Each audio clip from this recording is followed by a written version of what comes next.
What does it mean to be healthy, truly healthy? In 1948, the World Health Organization, the WHO, defined health as the complete state, a state of complete physical, mental, and social well-being.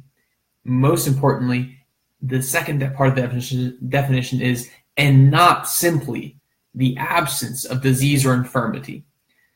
This is super important, guys.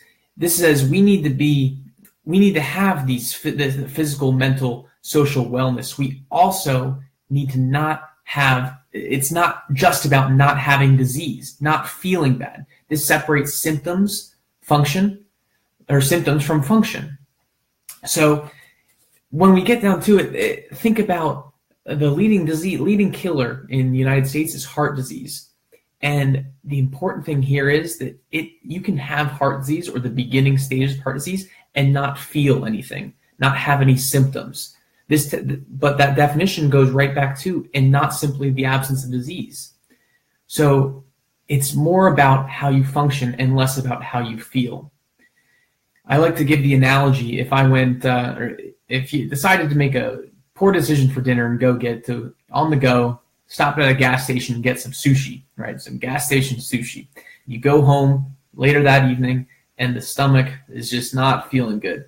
End up hugging that toilet, right? Just not leaving that thing by its side.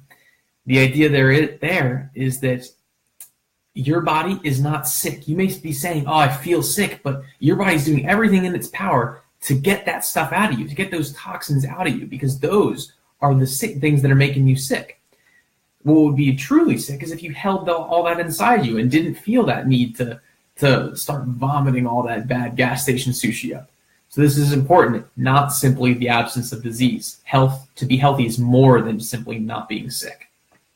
A lot of people don't necessarily, they think that definition is a little bit too vague, and the World Health Organization has started an initiative to figure out more, kind of create a more concrete definition. And I'll read it for you guys now. It says, it's the ability to adapt and self-manage when individuals face physical, mental, or social challenges. So it's about adaptation.